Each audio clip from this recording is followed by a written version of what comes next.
Hey guys, welcome to Two Guys and Hockey Talk with my co-host beside me, Pavel the Cat, now called our new insider at Two Guys. I really know nothing, but thank you. Thank you for the compliment. Evan, how you doing? Hey, I'm doing fabulous. A little change tonight. We apologize. We had hoped to have Lucas Willette from the Utah Outliers of the USPHL on with us. We unfortunately had to cancel tonight's episode with him, but we will have him on at another time. So hang on, guys. He is on a scoring spree right now down in Utah. Their team is playing incredible. So I guess we're just going to give him a little time to get himself a little more acclimated. Hey guys, how you doing out there? Hey Kyle, what's up? Oh, look at this guy. He's all about the Bruins, baby. They are on fire right now. Good for you, Kyle. Good for you. You're following a team that's elite. I think Mike Smith, a fellow friend of the show, who I'm sure will be tuning in, is probably very excited about what the Bruins have been doing. A lot of people wrote him off. A lot of people. We'll get into that. So grab your bevy. Okay, let's do it. Let's get her done. Out there. Welcome to season 4, episode 9. It's just me and Evan, and we hope no overtime. Cheers. We are going to break down as much news as possible because there's a lot going on.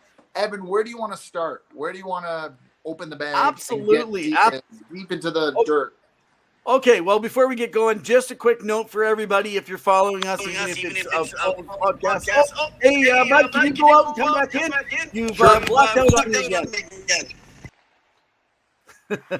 Not sure why that happens on us occasionally. So anyway, everyone, just a heads up, every Wednesday, we have right here, 7 o'clock. This is our live show, Mountain Standard Time. So follow us on our streams. Follow us on Facebook. Follow us on Twitter. Follow us on our YouTube channel. But also follow us on the Sports Network. You can check out everything that's going on over at the Sports Network, baby. They got everything outside of hockey. If you said, man, I'm bored of hockey, they got wrestling. They got a whole bunch of other topics to be able to share your way. So make sure you follow, like, subscribe. You can follow us on Twitter. So mine is at RevanEv, and you can follow my partner here, Pavel the Cat. Where can they follow you on Twitter? You can follow us on Twitter at hockey_2, and we can have dialogue, discussion, healthy debates. Okay, first question before we get going. This is the beautiful H-do. This is what happens when you have a child and you are a baby, an infant, and you don't have time to cut it. This is my Elliot Friedman beard, right? This is what's coming around.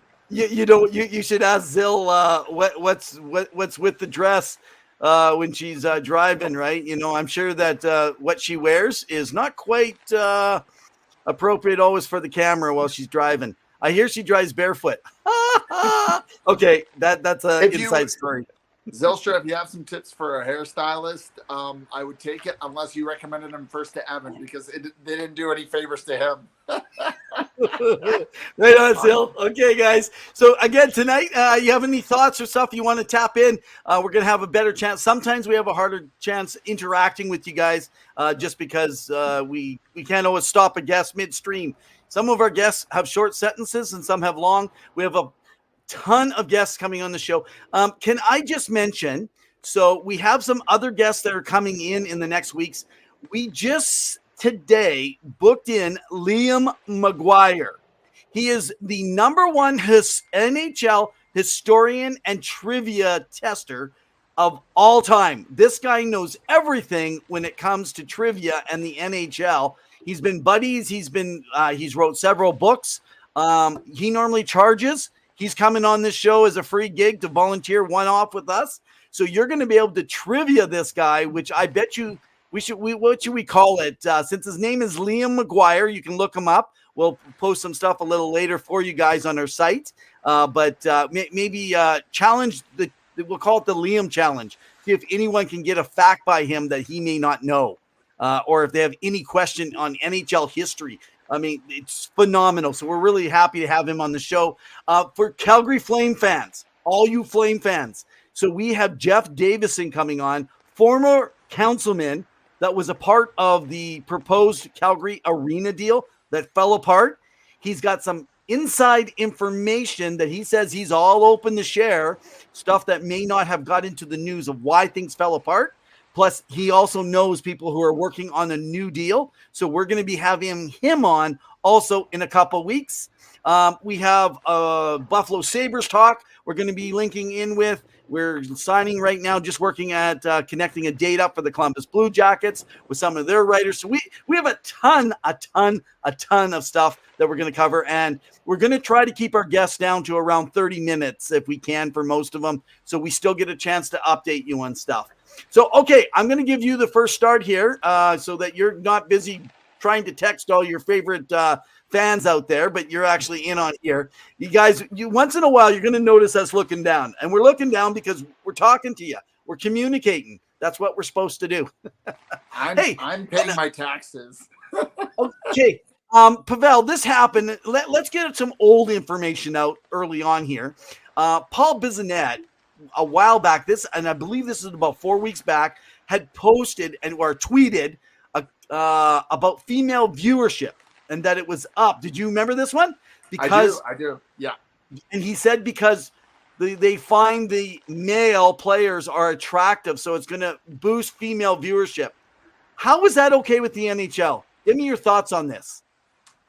I mean, I understand what he was trying to say. I think he just poorly said it on ESPN, on their network, certainly there's a reason why some athletes are good looking and, people, people like to view, attractive athletes play. Yeah. But that being said, that's not why women watch hockey. Maybe there's a percentage, but I don't know how you find that out. Like, how do you do that study? It's a very awkward way of saying, like, 50% is a weird number, right? Or percentage that he said. So doesn't I think it sound the like NHL kind of sweeps a lot of things under the rug. So I don't think they really thought much of it. It's sexist. He's making a remark. And the NHL is just like, okay, they don't come out. They don't say something. They use him in their promotion. I mean, he's still connected into how do you guys feel that Bissonnette can just say that, oh, well, female viewership is up? Maybe I'm just trying to, cause a little drama here on two guys. But, like, how do you really feel about that, though? Like, honestly, is that not objectifying women again and just saying, oh, well, they don't know about hockey, but they sure like a good-looking male hockey? I don't even think most male hockey players are good-looking. In fact, most of them have their teeth are missing, and they look like they're from a circus. Well, you clearly have been paying attention to their looks, which is why you know nothing about hockey rather than the actual gameplay. But okay. I think he's a personality. I think, he does it for almost like the YouTube star sensation. He's out there. He's trying to say provocative things. He is very colorful, and I think he'd be a great addition to the show if he ever decided to hear us out and come on Two Guys in Hockey Talks. And then I call him out for it, eh? But I don't know. I mean, you guys can let us know. I think it just came out poorly. I don't think it was probably thing, but Zylstra. But I don't know if this is a joke or if you're being sarcastic, given that you just questioned my hairdo. So, but we'll take it. I'll take it. Hey, I just want to say that our viewership, so through our Facebook viewers anyway, which is like 85%, 90% of all our viewers come through the Facebook area. Interesting enough, supposedly 23 to 26% are women that follow us here. And that's between the ages of 30 and 55. So I'm 52. And you're not going to tell anyone? I'm 36. There you go. I just celebrated my birthday. So you reach the younger, I'll reach the older. How young? Because I'm not 18. Pink Whitney. There you go. Well, I said 30. Most of our women followers are between 30 and 55. So, right. Yeah, exactly. So, okay, let's get to a different conversation. Let's start talking right now about the Toronto Maple Leafs. Cool. So, production from this team has dropped. There is fear all over Maple Leaf Nation. There's talk about Mitch Marner. I have some stuff I'd like to talk around him about. Right. Maybe you have some stuff we can talk about with the coach situation. Yeah. You go ahead, and why don't you hit on some stuff around the Maple Leafs? There's a lot of narratives around the Maple Leafs, and both can be true about what's been happening. have they had a slow, poor start against mostly non-playoff teams from last year? That is true. Is it the end of the world for some fandom in that area? Yes. But I think in general, if you stay the course, this is still a playoff team in the Atlantic, no matter how competitive it is.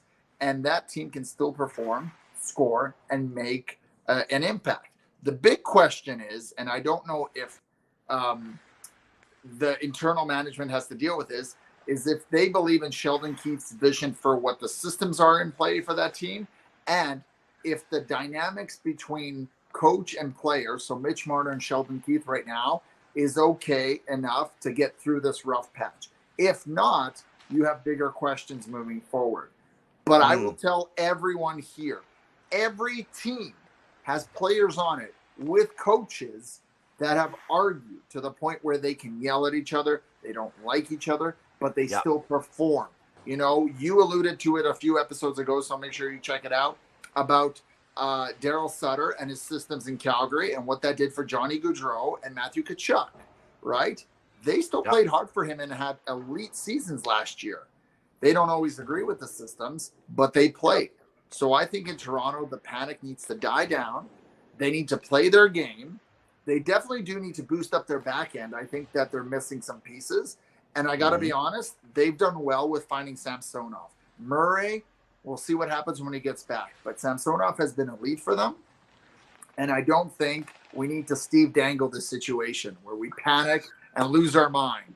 So your thoughts? Did you say Steve Dangle? Steve Dangle. Yeah, Steve Dangle, the situation. He's a fun guy, and I watch some of his stuff, and it's great. But he can sometimes go to an 11, right? He's really in crisis mode.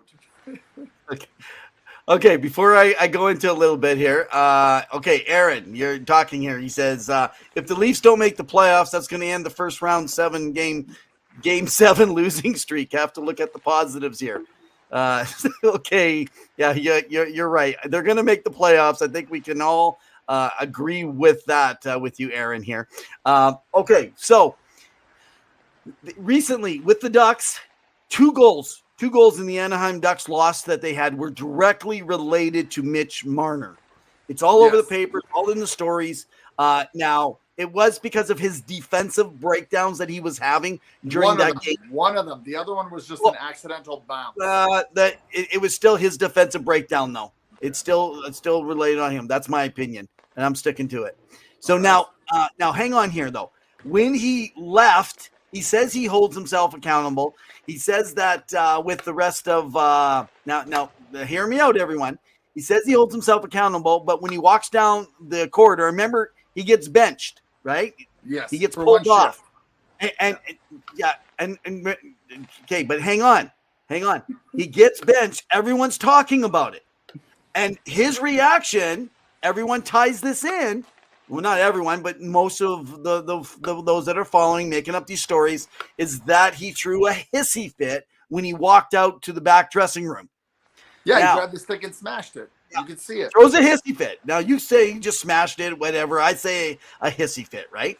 Okay, so now let's watch this. Is that okay? Would we all say that that's okay to throw a hissy fit? Yeah, if you're pissed. Yeah. Okay. Now, does everyone else agree? Because some people wouldn't agree. They'd say that he's not being responsible. Like, why is he acting like a child? But I want to go back, and I'm going to back up Pavel with what he said because, of course, I was trying to make a point, trying to catch Pavel in this one with his favorite team, the Edmonton Oilers. And we know that. My favorite team, but what do you mean they're not your favorite team? Okay, come on. Okay, so anyway, when Jim Matheson was interviewing and says, Leon Draisaitl, why are you so pissy? I'm not pissy, right? I'll deal with you. So, but everyone got up. A lot of people, they all defended Draisaitl. But really, it was actually unprofessional the way he handled it. And I think everyone needs to realize there are emotions in the game of hockey. So I'm going to stand behind Marner with that. However, there is rumblings that are going on behind what's happening here. What is actually going on is a lot more behind the scenes. We know Torts even today has come out and actually backed up Keefe, right? So anyway, it's very common. You're upset. Exactly. So I'm just going to mention, yes, Zill, I'll throw that up there. One can be upset with their own selfish play or their lack of discipline. I mean, you see it all the time. Players get upset whether in games or in playoffs, and they smash their sticks after a bad play and it's a goal, and they smash their sticks. Or goalies will smash their sticks after a game because they're upset at their performance because they expect better of themselves. These are the best of the best, and they want to play. Absolutely. The problem is that Toronto is a microcosm of everyone watching every move, every word, every play. And so they're pickpocketing Mitch Marner, who himself is from that area. So he grew up a Leafs fan. And to wear that jersey, that logo, is a big honor and a big privilege. But there's a great responsibility with that. So I believe that with Mitch Marner, he wears his heart on his sleeve. And sometimes that pressure can get to it because it's a lot. That being said, he is paid a lot to perform. And he has to be mindful of those mistakes. Now, you can make mistakes in the game, and it happens. You can give it away. Things happen. It's part of the game. You're not having the best. Things go on behind the scenes that you can't tell. But if it sometimes results in a goal or the loss of a game, that's when people will hound on you. And fans have a right, if they're paying good money, to hound on them. Now, we do not condone threats. We do not condone hate or attacks or things like that on people verbally. It's just you disagree, you don't like his play, leave it at that. You can have civil discourse. But when you start attacking people verbally, that's not cool. And they did that to Nazem Kadri, right? And people didn't like that. And, they ran him somewhat out of town, right? Yeah. No, exactly. So, okay, Mitch Marner, this is what I'm going to tell you all. You guys aren't going to like hearing this if you're a Maple Leaf fan, or maybe you will, but get yourself prepared because they're going to make changes in Toronto. And Mitch Marner is going to be who they're going to be trading. I see them moving Mitch Marner out. No, I'm telling you, they are going to be moving Mitch Marner. They are not going to be sticking with what's in there. I'm just calling something now before everyone else jumps on the bandwagon. Most people have their ideas of William Nylander. Nylander is not the problem.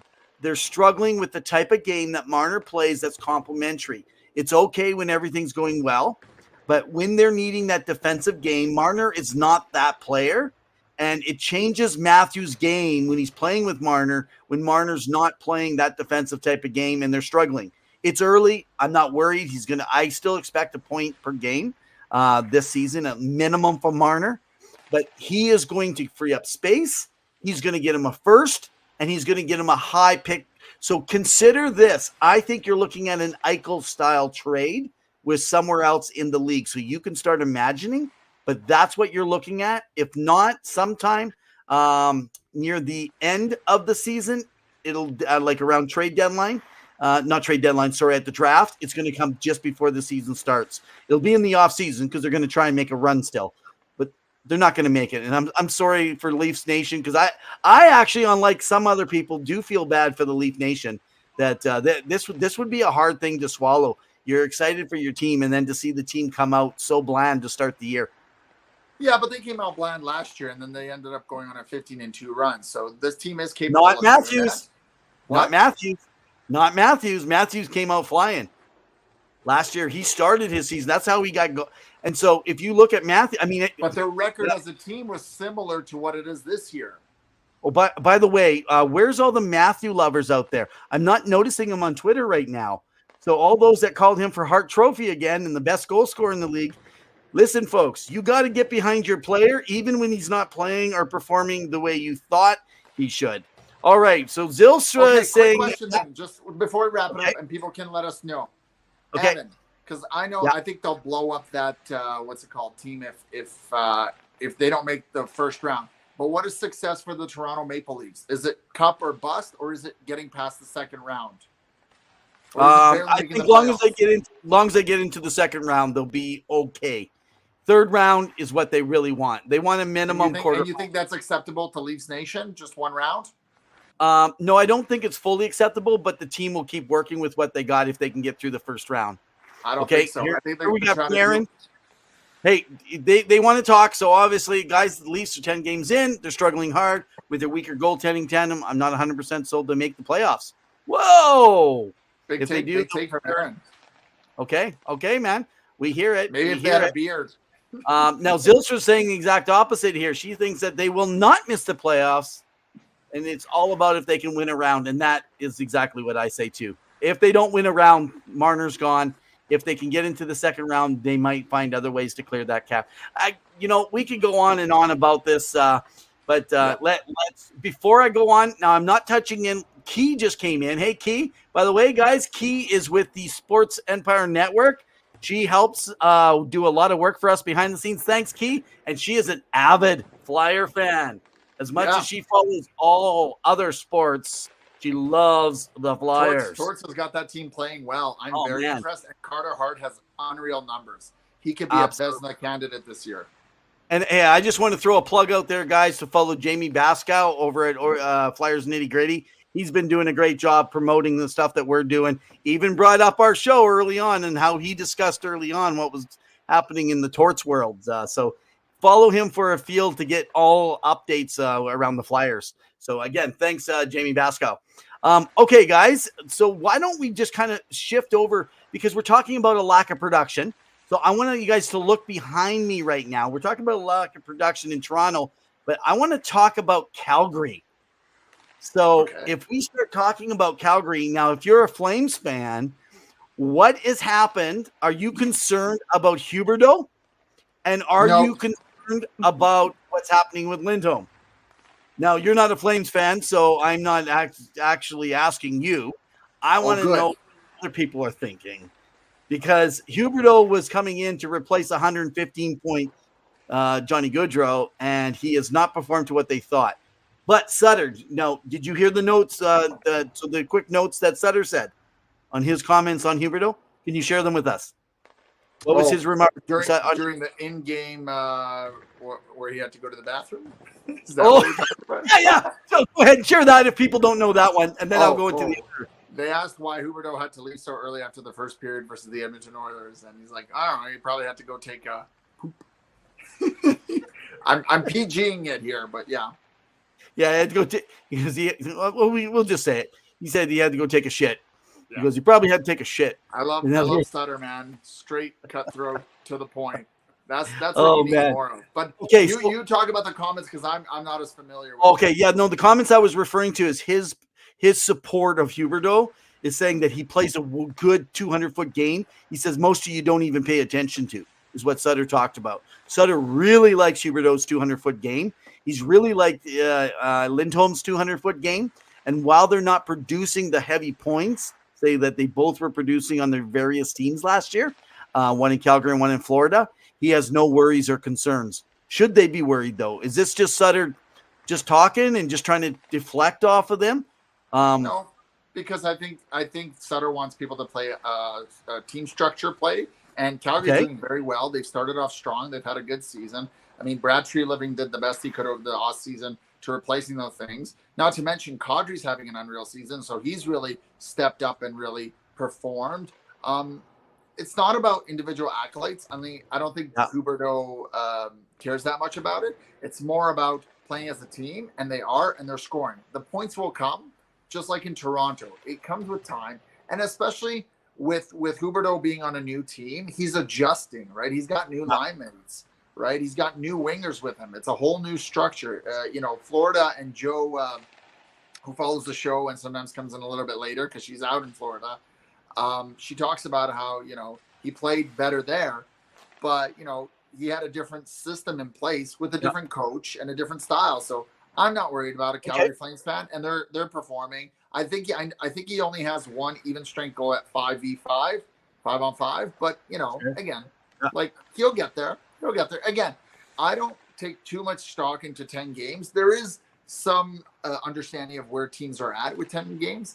But like Brian Burke said a few years back in his book, it's around American Thanksgiving that we can get a sense of not only who's going to tentatively be in the playoffs, but where teams are at and moving forward, what the season should look like for each of them. That's fair. Hey, so that's my comment. I was talking here. So Nick made a quick comment, and this is kind of what you mentioned too. How many games in? He says, having 2 games in 9 days hasn't helped them much recently. With less games. That does affect a team that's on a roll. We saw that with quite a few teams even last year. And then, Aaron makes a good point here too, that, Huberdeau is really a monster, and to keep him off the score sheet's going to be tough. So I would tend to agree with most of that. Yeah, go ahead. Oh, no, I was just going to say Nick is a big Flames fan, so we have internal little dialogue about the Battle of Alberta when we chat. So I feel for Nick for having to cheer for the Flames, but, it can't all be perfect. Well, Nick, Nick, I know there's less Flame fans around you than normal, but, there's always a shoulder you can go cry on sometimes when you get let down. Hey, I gotta say, man, this year, Tortorella, Sutter, coaches, Boudreau, a whole bunch of them, they are so good at entertaining us now, with the comments that they give to the press. They must have just said, you know what, if the players are going to have no personality, if there's no Jeremy Roenick's or Brett Halls, we're going to do it. And I love it. It deflects. And to me, the coaches should be in the limelight. I love it when they do something different, and it adds personality, Like, I like the comment Boudreau made just before the preseason of the vote for the most handsome coach, which, again, to revert back to what Paul Bissonnette was chatting about, well, somebody voted for the most handsome. Why? Nobody asked for it, but okay. And I know we chatted about it, but I think, when they asked him, because he ended up being, I believe, 16th, you guys can correct me if I'm wrong. He ended up saying, well, that person who did that survey must have been blind. Well, Sutter was the number 2 most handsome, wasn't he? Oh, I think so, yeah. Yeah. It's just like then Jay Woodcroft and then Sutter. I was like, okay, was it all of Alberta voting? Is that why in the NHL voting? Like, it obviously was created out of Calgary or something like that, It had to be along that line. So, yeah, no, some really good news along that line. Hey, guys, let me just take a few minutes. I just want to go ahead and take a few minutes and update you guys right now on my Revs Top 15. So last week I kind of touched base on the number 1 and 2. So this is my early ranking. My Revs Top 15 is based on where I see them having the best careers, not in the first 5, not in a mock draft, but the top careers. And so I have Michkov and Bedard at the top. Now, I am going to let you know in my mock draft, however, I have number 3, Adam Fantilli. So Adam Fantilli, I want to take a few minutes and just talk about him for a sec. So I have him 3 in a career. But, if Russia doesn't figure things out in the next couple of years here, Michkov may not have much of a career when it comes to North America, and Fantilli could be that person. But we'll see how things go. But, man, Fantilli has taken off. This guy is big. He's strong. So, first of all, he's 6'2" and 187 pounds. So, he's just turned 18. He's a center who's a left shot. Something that you guys need to know, this guy can take pucks to the wall and into that interior, and this guy does it with force, and he does it with ease, and yet he does it at high speeds. He can beat you along the wall, on the cycle. He can beat you carrying it in all rotations around the perimeter. Now, everyone is ranking him between 2, 3, and 4, anywhere in there, which tells me where I have him ranked is likely pretty close to where you he is going to go regardless. And so I just want to say this for all of you. I know we've had some questions on sharing different stuff. And what are you doing in the middle of my thing? You just keep moving your face around. Okay. I don't know what you're doing there. Just got some weird things going. Okay. And now it looks like you're staring at me. Can you talk, please, for a moment? Oh, he's frozen. Guys, I have no idea what's happening to my partner here. Okay, so let me finish off with Adam Fantilli. So anyway, Adam Fantilli, I believe he is hang on here. I'm gonna have to stop myself for a moment. Okay, do I kick you off the show? I'm here. I don't know what's going on. I apologize, everyone. I'm clearly having a lot of technical difficulties tonight. Seriously, I thought I paid my internet bills, but clearly I did not. So if you guys can Vimo me, who thinks I should ban that guy from the studio? He just gave me an option. Okay, let me finish off my Fantilli rant. Carry on. I apologize. I rudely interrupted my colleague who knows something about prospects. Okay, so I clearly think he's going number 2 overall, regardless. And I just want to say, I know some people out there, you guys think that that they'll wait, Arizona pick second, that they'll push back or something, and they're going to take Mishkov because they can wait. I'm telling you right now, Aaron, not Aaron. Sorry, Aaron. I just saw your name listed there, but when we were talking earlier, Jordan, I know it's real. You've always felt strong on that. Let me tell you why. Because he's in Michigan, and they can send him back for 1 or 2 more years while they're waiting for the arena and get him in. And he's also a big player. He would be more of a player, and this guy would be the perfect fit, I believe, in a place like Arizona. So I do truly believe in my mock draft. Thank you, ladies and gentlemen. I'm helping you know who to pick right now for the end of the year mock draft. Adam Fantilli, he is your number 2. And right now, he is the number 2 player. And if you went by this season alone, you would be having a decision, do you take him or Connor Bedard?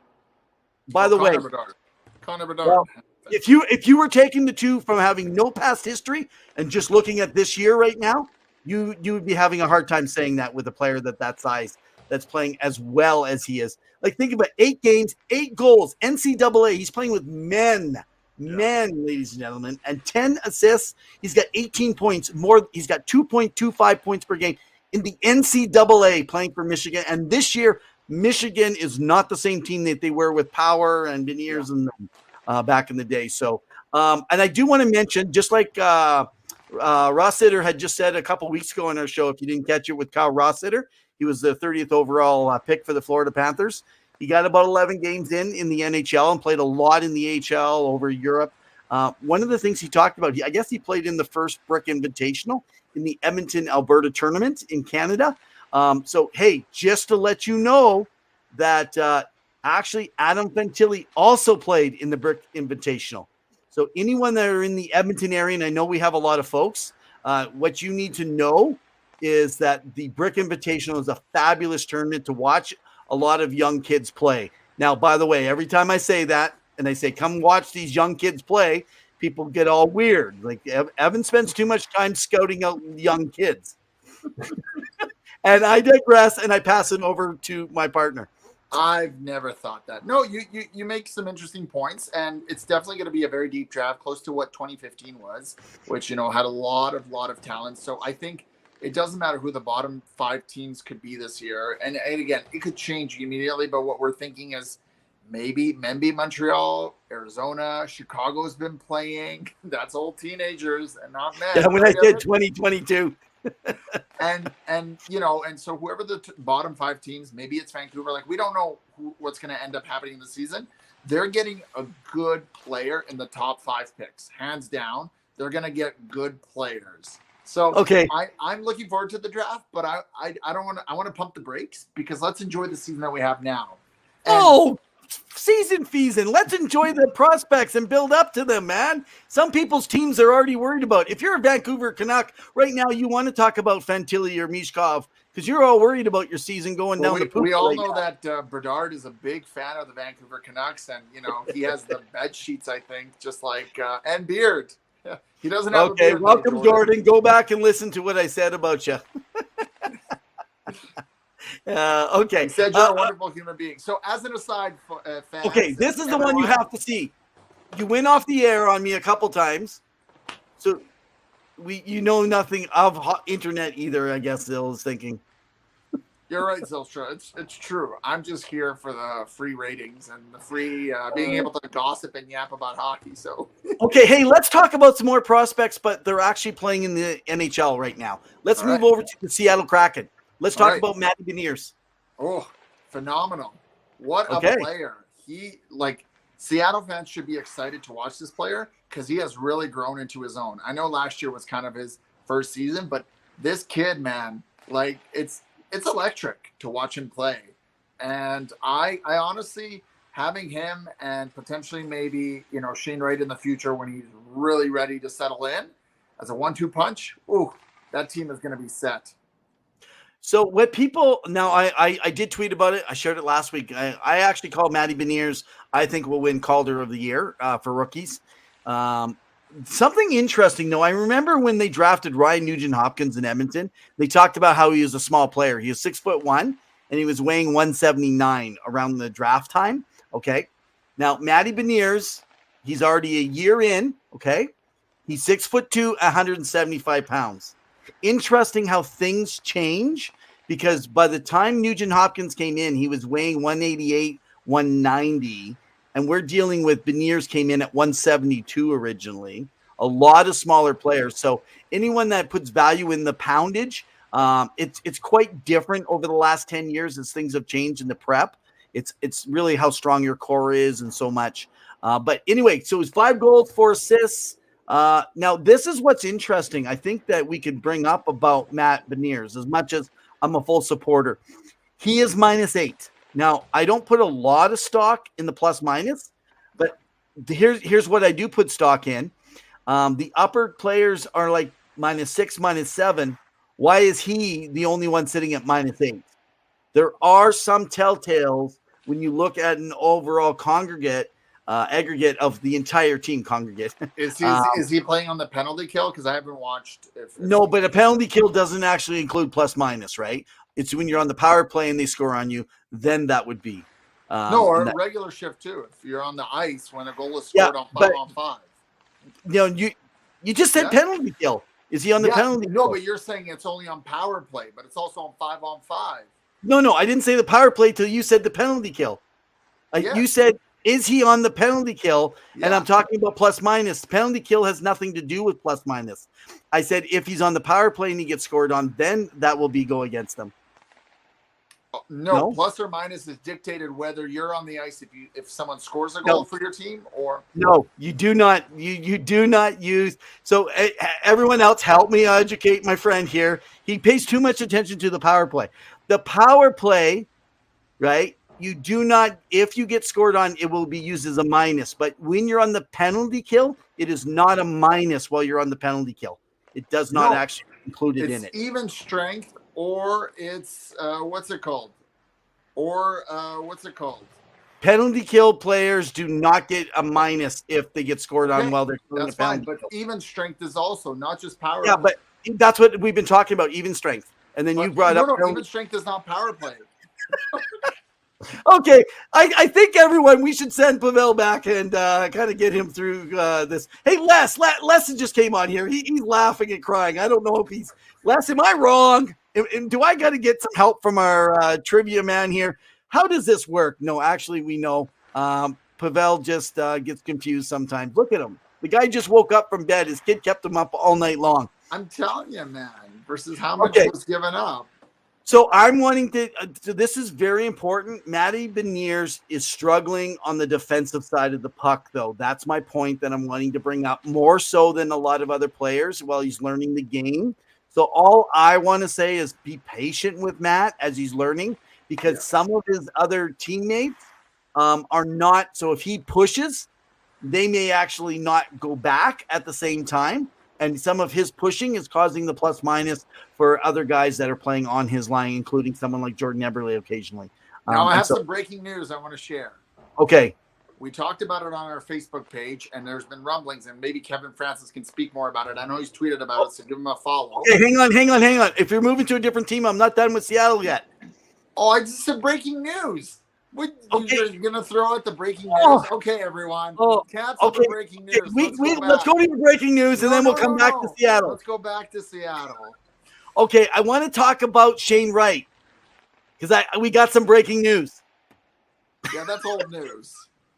Okay, what's happening with Shane Wright? People are having a bit of a fit about Shane being, because is it his play? Is it not? Now, the coach is having issues, but not Ron Francis. There is a little bit of rift going on between Francis and Hackstall with should he be on the ice or not. But that's not the bigger issue. The bigger issue right now is they're considering sending him back, but they don't want him to go back to Kingston, who's still building and are not going to be competitive. They are working, and it came out today, unfortunately. Now, Friedman let it out, so it is out there if you go to 32 Thoughts. But Shane Wright, there is 100% chance that he will be in a trade situation.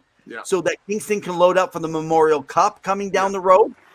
Now, I knew about this earlier a couple days ago, but of course now it looks like I'm after old Friedman because he gets on more often than I do.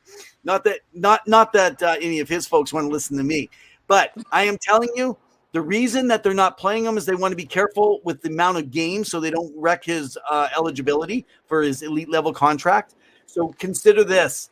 He is almost 90% not going to be playing this full season. They're just trying to work stuff out with another team in the trade, and then he will be going back to the OHL to play for a team that is wanting to be a contender this year and get a push development, which is what should have happened in the beginning. But it's not because he's not really good enough. It's that tweener. And I think this is a good development if this is true. Well, it's tough to make an impact on the ice if you're playing less than 10 minutes a night, or if you're being a healthy scratch because you're just sitting in the box. I think it was just under 7 minutes a game. Oh, yeah. So even worse. Yeah. That's not good for any side. He's already lost a year due to COVID. Why continue to prolong this, right? Well, Hackstall wants to win. Francis wants Bedard. In fact, I'll just put it up there. There you go. Zill wants the Kraken to get Bedard. But he's worried about how they're playing. Well, don't worry. At least Wright's going to have another year of eligibility hopefully coming in. So, okay, let's go to your breaking news. Well, it's not so breaking anymore. It's like 5 minutes old, but sure. There is interest in someone purchasing the Ottawa Senators. Yes. The expansion. Yes. So the daughters. Daughters. Oh, sorry. I'm just giving you breaking news. Okay. Okay, TMZ and CNN. But what it comes down to is that there is interest in the team being sold now. There was rumblings about it, whether the daughters of Eugene Melnyk wanted to do it. One was very involved, one not so much. The mom kind of left it up to the daughters, and what to decide what they want to do with it.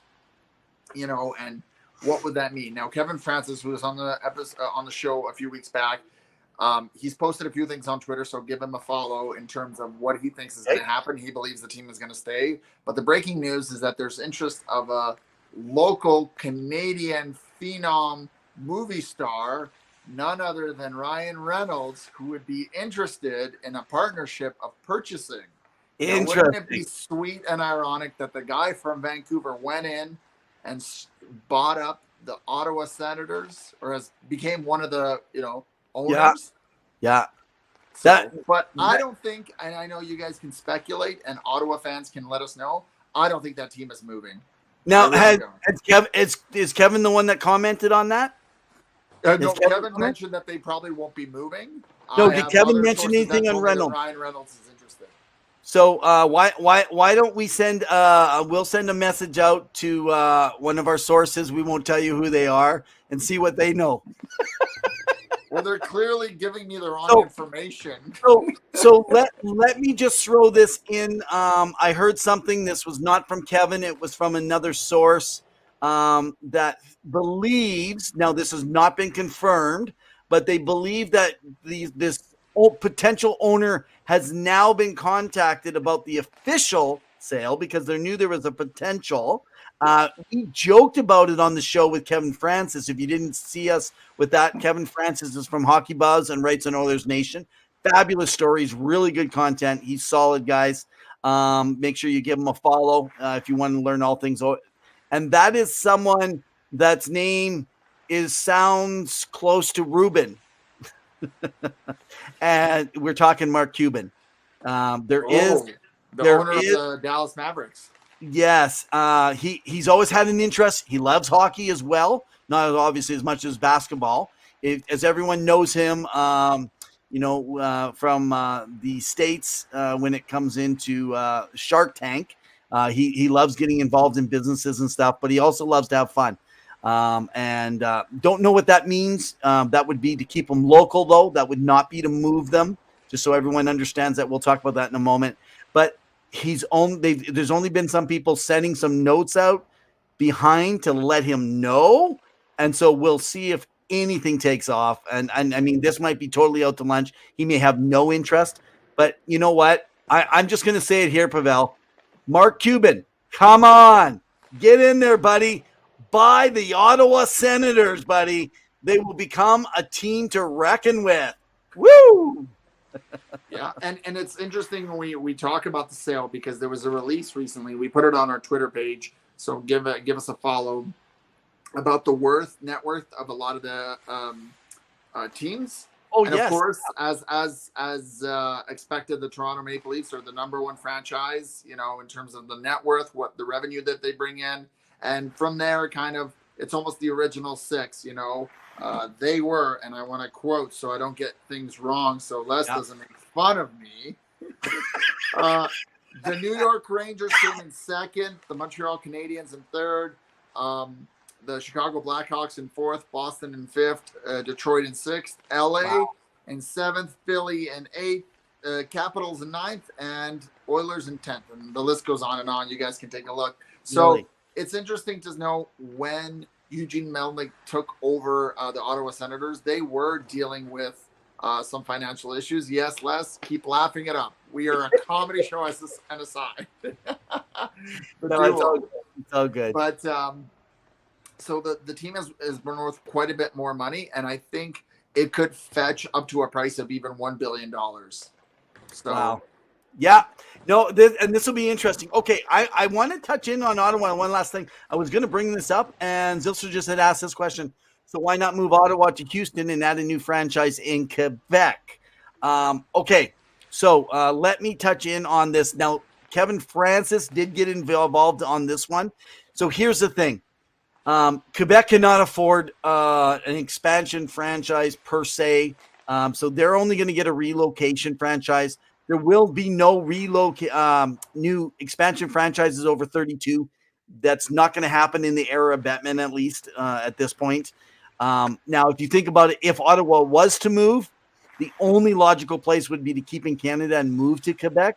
But that would only be if there is no local ownership to step up and make this happen.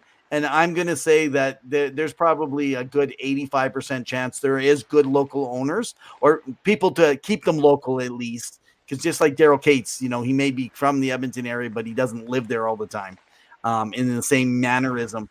And similar to what people may not have known is that Arizona was propped up for a while when it didn't have ownership for a bit, right? Like the NHL owned that franchise in the mid-2000s. So, they came together and managed that aspect. Well, and I do want to say this about Gary Bettman.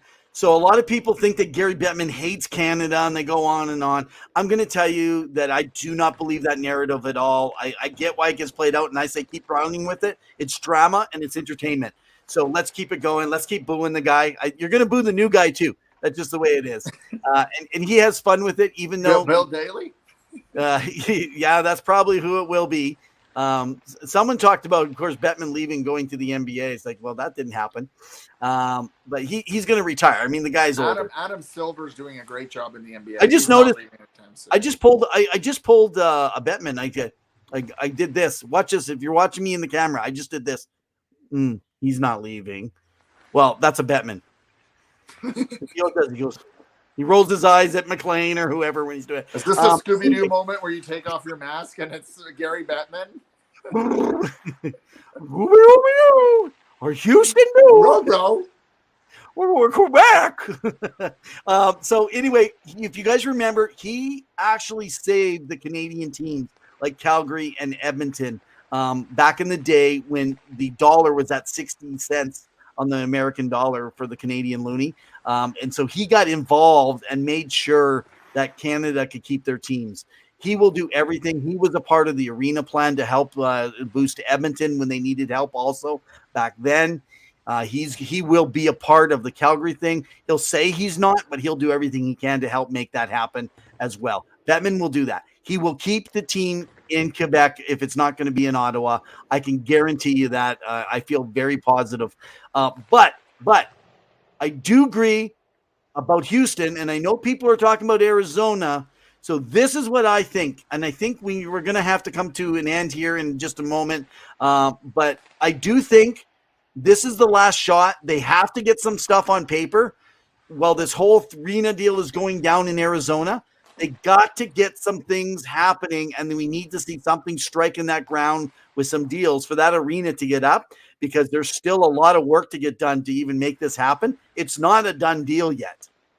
It's not well, a done. The vote now is going out to the public, to the general public of Tempe. So City Council was supposed to vote in November at the end of the month, and they've decided to send it out to the public to see if they're interested not only in the team but also the complex and the amenities and the jobs that come with it. And Zilcha says fire Batman. Well, you can't fire Batman. He works in the middle of the night. But if you're talking about Batman, the owners are the only ones that can do it.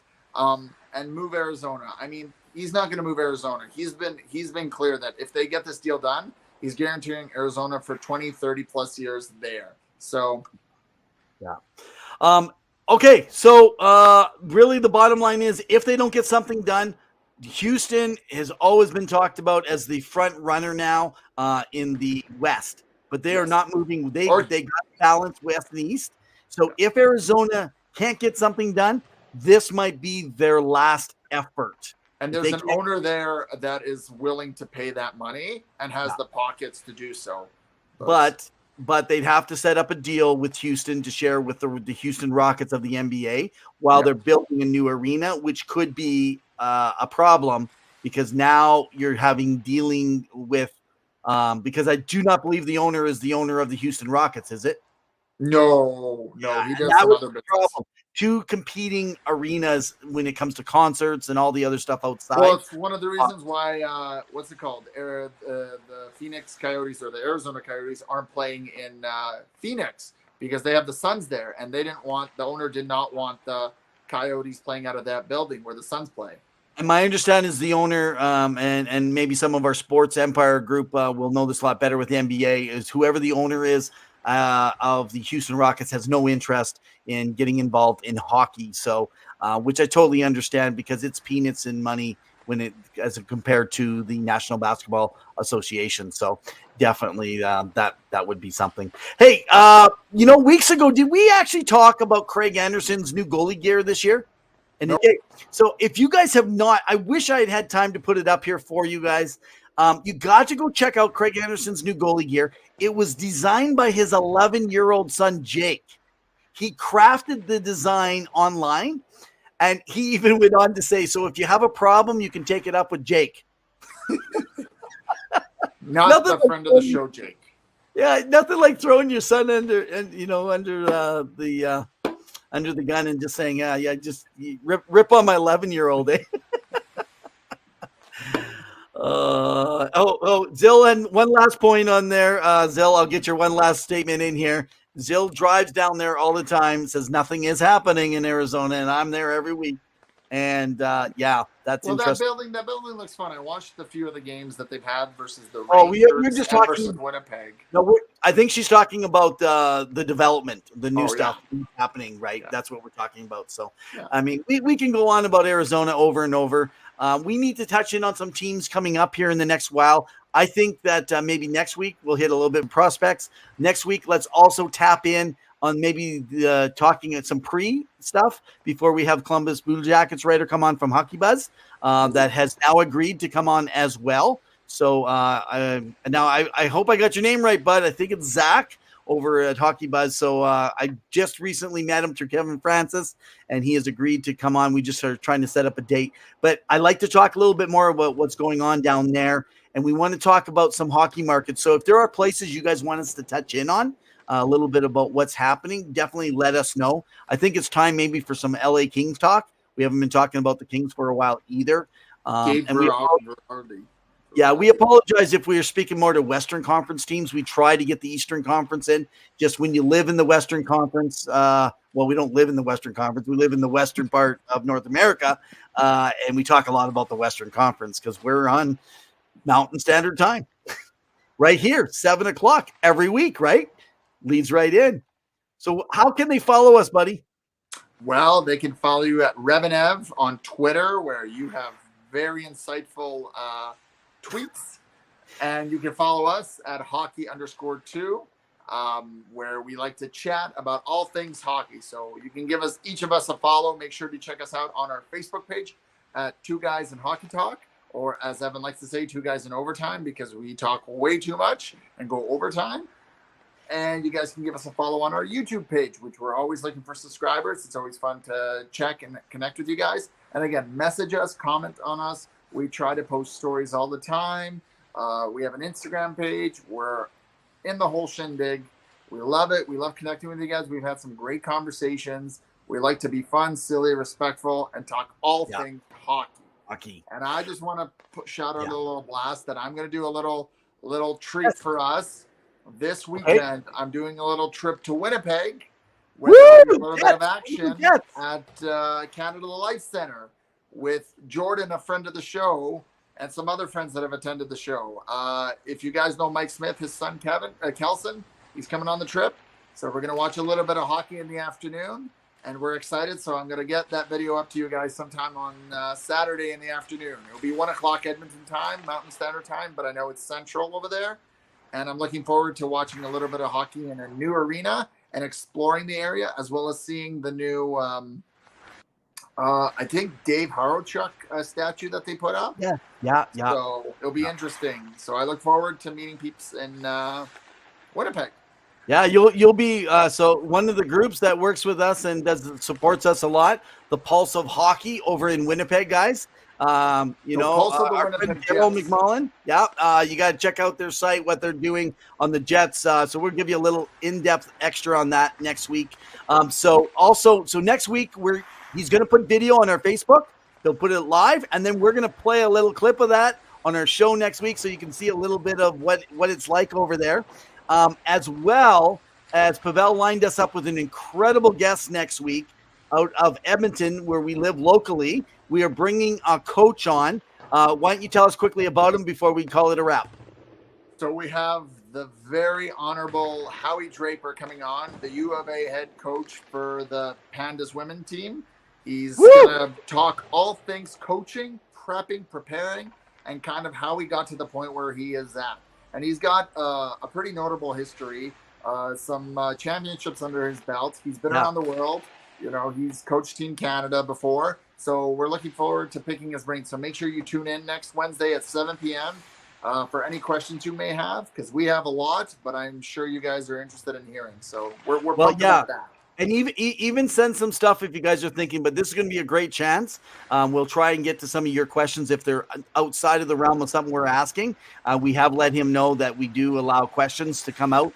And if it's around the area of coaching, now he's not in the NHL, but he understands all things coaching. So understand that. And to bring it all back to what we started with this conversation at the beginning of the podcast, so you guys can rewind and listen to us again and again and again, is promoting women's hockey. And how can you get involved, whether here in Edmonton or wherever you are watching from in a beautiful area? Maybe it's in Arizona, maybe it's in Europe, maybe it's in Japan, maybe it's in Czech Republic. Wherever you are, support your local teams, because we love that. That's the way grassroots hockey should be. Yeah, and I just want to say a big shout out to thanks to those over in Europe. There's a few of you following us here right now tonight. So we have over in the is it called Czechia now, I believe, but it shows up as the Czech Republic, Russia, as well as down in the U.S. Thank you guys in Nevada, Florida, New York, and Pennsylvania tonight. You guys are awesome. And of course, there's always a few of you in Ontario trickling in late, but mostly Alberta and British Columbia, guys. Thank you for your support. Now, in the meantime and in between time, keep your sticks on the ice. Cheers. Cheers.